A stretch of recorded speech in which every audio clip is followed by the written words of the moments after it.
যুগে যুগে মানুষের রুচিও পাল্টাবে, তবে ভালো রুচি চিরদিনই বেঁচে থাকে, কিছুটা হোঁচট খায়, এটা নিয়ে তো চিন্তা করলে হবে না। গানের কথা, গানের সুর, গানের ঢং সব কিছু কিন্তু ধীরে ধীরে পাল্টাচ্ছে। এখন হইচই গান আর আগের মতো ভালো লাগে না। সঙ্গীত ভালোবাসার জিনিস, যিনি গাইবেন তাকে ভালোবেসে গেতে হবে, এবং সেটি করলে মানুষ তা একান্তে গ্রহণ করে ফেলে। আজকে যে মামুনিয়া গানটার কথা আমি স্টেজেও করলাম, এটি বয়স 50-এর ওপরে। এটি কেন আজকে মানুষের মনে গেঁথে আছে?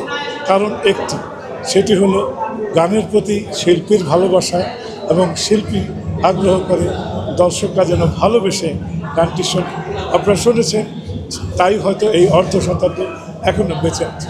শিল্পী তো গান থেকে শোনা যায় না ওইভাবে, ভালোবাসে। আর মূল কথা হলো যে গানের গতিটা এখন কমে গেছে, বহু বছর হয়ে গেছে, কিন্তু গান এখনও রয়ে গেছে। এবং আজকের গান এবং আমাদের সময়কার গানের মধ্যে তফাৎ একটুখানি তো আছেই। তখন সব কিছু সৃষ্টি করতে হতো আমাদের এই মাথা থেকে, ব্রেন থেকে। এই সৃষ্টি করতে অনেক সময় যেত, একেও আদর যত্ন করেই লালন পালন করা। এখন কিবোর্ড ধরলে অনেক কিছু চলে আসে, তবুও যারা এই সময়েও যারা কাজ করে তারা কিন্তু ধীরে সুস্থে সব কিছুই চিন্তা করি। আগে অস্থিরতা ছিল না, এখন একটু অস্থিরতা আছে, এছাড়া বিশেষ কিছু। এখনকার প্রজন্মে যারা গায়ক আছে তাদের মধ্যে কি আপনি ফেরদৌস ওয়াহিদকে দেখেন? না, এটা তো কথা না।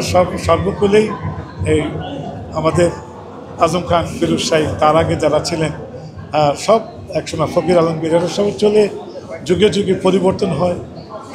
এখন যারা করছে, বালাম, হাবিব, আরিফিন রুমি, আরও যারা আছে ওইদিকে আছে, আমাদের আরও যারা শিল্পী আছে, অনেক নাম আসছে না, কিন্তু তারা যারা করছে 50 বছর পর তারাও হয়ে যাবে অনুকরণীয়। এইটা কিন্তু একটি বিবর্তন চলতেই থাকবে। যুগে যুগে মানুষের রুচিও পাল্টাবে, তবে ভালো রুচি চিরদিনই বেঁচে থাকে, কিছুটা হোঁচট খায়, এটা নিয়ে তো চিন্তা করলে হবে না। ভালোই থেকে যাবে। হ্যাঁ, আমি এখন পূর্ণভাবেই গ্রামে থাকি, এবং গ্রাম আমার খুব ভালো লাগে। গ্রামের একাকিত্ব, নীরবতা আমাকে আরও অনেক কিছু নীরবে শেখাচ্ছে, যেটা আমি গ্রহণ করছি। যেমন আজকে আপনাদের সামনে এসেছি, আমি কিন্তু শুধু গ্রাম থেকে এসেছি, এখন আবার চলে যাই। সুতরাং গ্রামীণ জীবন যদি কারো পক্ষে সম্ভব হয়, অন্তত মাসে 1 সপ্তাহ থাকলে আমি মনে করব আপনাদের সকলের কিছু না কিছু ভালো লাগে। অলরেডি আমার 22টা গান করা হয়ে গেছে গ্রামে যাওয়ার পরে, এগুলো আস্তে আসবে। ভিডিও চলছে। গানের কথা, গানের সুর, গানের ঢং সব কিছু কিন্তু ধীরে ধীরে পাল্টাচ্ছে। এখন হইচই গান আর আগের মতো ভালো লাগে না। এখন একটু বস্তুনিষ্ঠ কাজের কথা, মানুষের কথা, এগুলো গাই বেশি ভালো। হয়তো এটা আমার জন্য, সবার জন্য কিনা জানি। আর এটা যেটা আপনি প্রশ্ন করলেন, এটা ওই আসমান থেকে একটি ভালোবাসা, একটি আদর না থাকলে কেউ পায় না। তবে হ্যাঁ, আমি মনে করি পরিমিত জীবনযাপন করলে শরীর একটু ক্ষয়টা কম হয়, গতিটা বেশি থাকে। এই ইন্ডাস্ট্রিটা নিয়ে আপনার কোনো আক্ষেপ আছে?